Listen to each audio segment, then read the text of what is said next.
there is a little less heroin and fentanyl on our streets tonight. Baltimore City State's Attorney Marilyn Mosby announced 5 people are charged at the center of a drug trafficking ring stretching for at least 2 counties. Let's go live right now to ABC 2 News' Skylar Henry downtown after learning an uptick of fentanyl-related deaths kind of triggered this investigation. Skylar? Yeah, Jamie, this is a year-long investigation into this drug ring that's actually still going on. Those 5 people are accused of operating that drug ring, and it has stems all the way down in Anne Arundel County as well, in the Brooklyn Park area and in the Cherry Hill neighborhood. Now, police arrested Kareem Thompson, Joseph Milligan, Randy Howard, Marquise McKelvin, and Travis Anderson. Now, according to the state's attorney's office, these 5 are part of a larger group of 19 people that are part of that drug ring, and the group was said to have been bringing drugs from New York and distributing them through the city.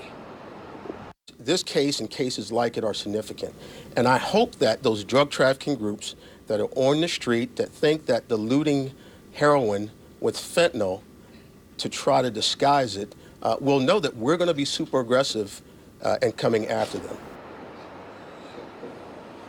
Now, this investigation all started in the fall of 2016 after a series of overdoses in the Cherry Hill neighborhood.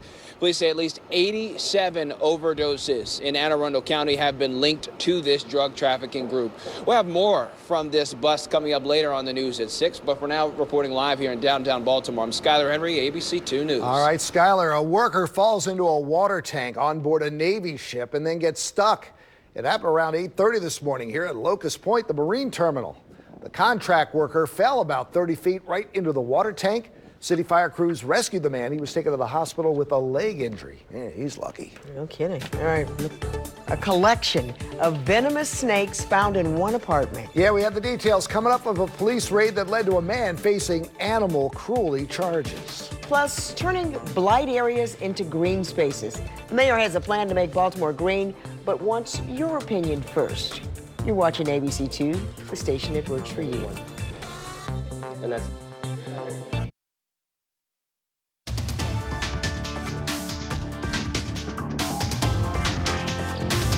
All right, Ford is recalling about 1.5 million vehicles due to a manufacturing problem. The company says a bolt on the steering wheel could come loose, and in some cases it could cause it could detach you from driving. In other words, the steering wheel is going to fall off. That's not good.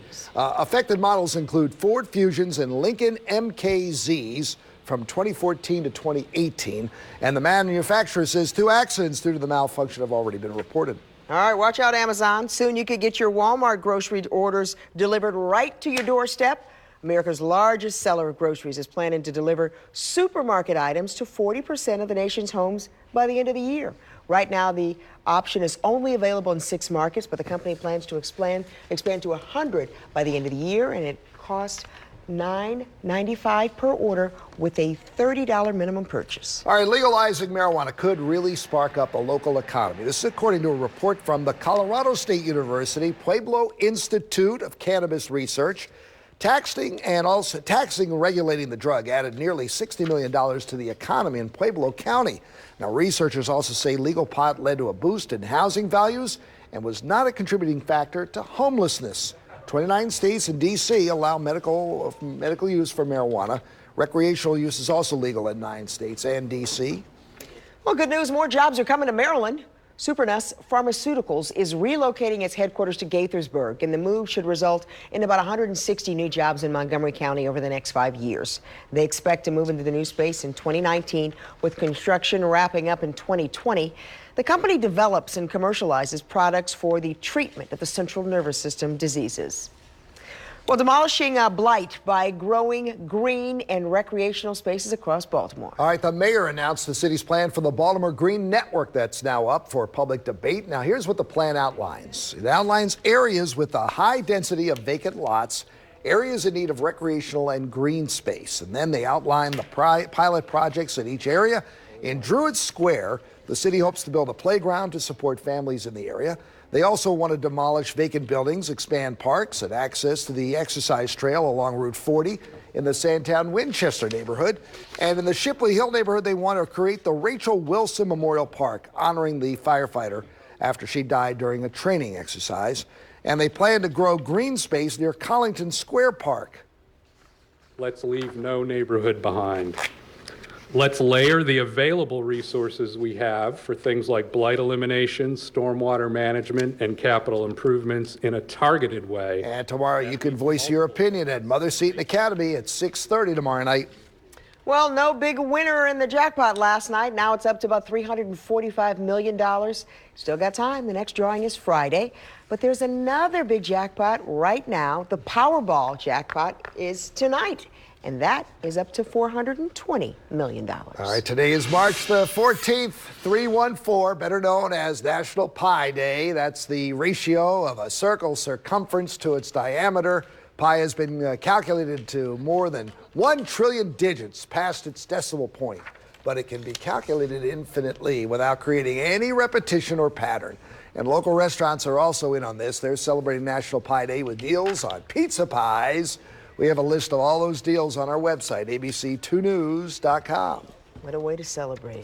Trip to Pizza John's. Yes, that's good. That's Adrian's favorite holiday. Pi Day, so she's going to be out celebrating that too. Sure. Yep. Hey, we have some nice weather in store once we get through with this nor'easter, still influencing our skies as far as producing some snow flurries, and it's kicking up the winds. There's a wind chill out there. It's awful. Yeah, it's this so far. March is trending cooler than February right now, so we're caught in this reverse type setup right now. But we'll see some changes once you go into the weekend, and I'll give you the updates on nor'easter number 4. First things first, we still have nor'easter number 3 on satellite and radar, still influencing the weather from the northeast down into the mid-Atlantic, kicking up the winds, also producing the snow showers. They are heavier in Maine, but they are extending all the way through upstate New York, through Pennsylvania, even producing some upslope snow in western Maryland there towards Garrett County. And we're seeing some flurries right here in the immediate Baltimore metro area. It's increasing the clouds a little bit. A lot of this is not going to accumulate on the roads, but it could be an intense burst of snow that could lower visibility at times for the drive home. But after that, we should be all done with the snow. That is until tomorrow. Another chance of flurries going to be likely. Reached a high temp of 39 degrees today. Winds from the west-northwest at 23 miles per hour made it feel like 28, and the dew point's only at 15, so it is very dry out there. For the rest of this evening with your evening forecast, temperatures are going to hold steady primarily into the 30s. And then as we go into the overnight, winds will calm down just to start to pick up again into the day tomorrow. So that's something that we're going to be dealing with over the next couple of days here. So one thing I will mention, just looking at your overall scenario for today, we had a nice sunset as far as the sunrise today. Clear skies, the start, and then as the day went on, we started to increase with the cloud cover.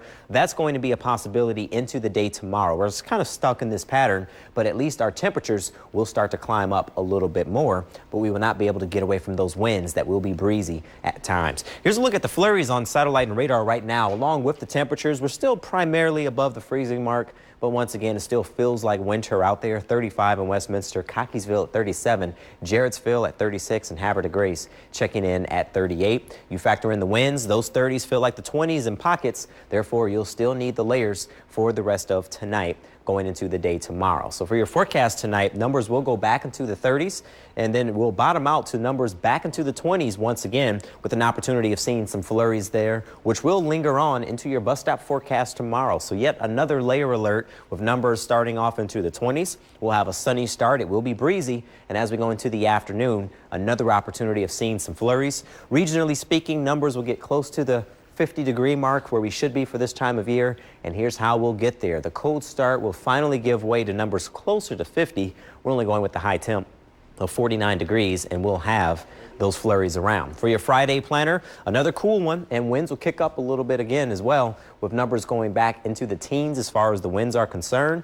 And then we have a few more opportunities of seeing some flurries, not only just for your Thursday afternoon, but once again as we go into Friday. That's when things finally start to improve a little bit, but unfortunately we have another system to watch. So even though we warm up a little bit for your weekend of numbers back into the 50s of sunshine, as we go into your Tuesday, we're watching another system with highs in the 40s and lows near the freezing mark. You know, it's one of the most difficult things to deal with during a pregnancy, losing a child. And a hospital is going above and beyond to help parents cope with the loss.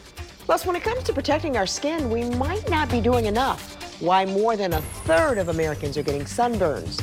You're watching ABC 2 News at 5. Longer days of sunlight are here. Yeah, and each year, man, do we suffer. We get sunburn, and researchers find out who's the most likely to get burned and why. Long before beach season, a new study's out who gets sunburned and why. The Journal of the American Medical Association finds it's not that we don't know how to protect ourselves against the sun, we just aren't doing it enough. The study included more than 30,000 adults and found that the most common ways of avoiding sun exposure for women is staying in the shade and using sunscreen. For men, it's a little bit more about wearing clothing that covers arms or legs and heading for the shade.